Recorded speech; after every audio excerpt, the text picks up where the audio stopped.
Kadiatou était lésée ici bien avant son mari.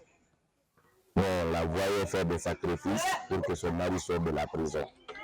C'est mon Oblamin Camara.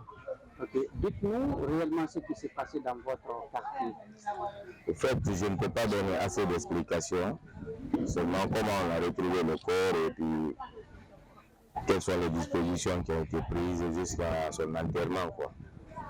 Ok. Donc, c'est la soirée du lundi, vers les 17h, que mon voisin a été informé qu'il y avait le feu sous son dalle, quoi. On ne savait pas. Il est venu, il a éteint le feu, c'est après ça, il a retrouvé le corps. On a appelé l'autorité, le chef secteur, le chef de quartier et puis le maire de la commune aussi. Ils étaient tous là, la gendarmerie aussi est venue. Dans les bandes de 23h, on a sorti le corps en bas de la dalle. Le corps a été identifié, puis c'est notre voisine à côté. Donc, on a cherché à connaître réellement ce qui s'est passé, mais il n'y avait personne qui pouvait donner la version originelle, comment le corps s'est retrouvé en bas là-bas. Donc, on a confié le corps à l'autorité du quartier jusqu'au lendemain matin, qui était hier. Hier, les autorités sont venues, tout le monde, les parents, quelques parents, et c'est les camarades de la fille.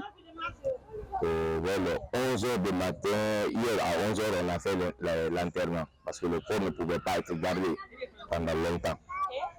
Donc hier à 11h, l'enterrement a été fait à la cimetière de Sanoya.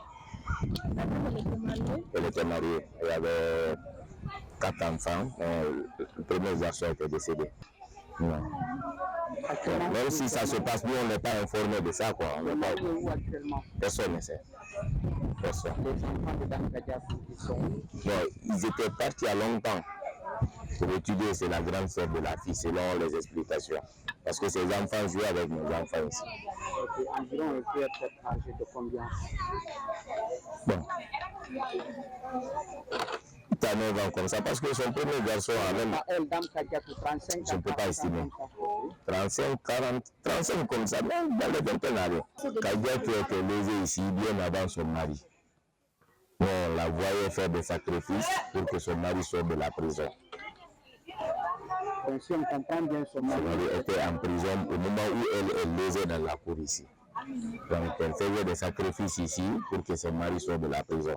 C'est tout ce que je connais pour l'histoire entre elle et son mari. Bon, la famille de Kadiatou n'est pas connue. Bon, il y en a qui me disent que sa famille se trouve à Ketaya. Bon, parce que ailleurs après, j'ai vu les gens Maïn Ketaya, donc peut-être c'est là-bas sa famille se trouve.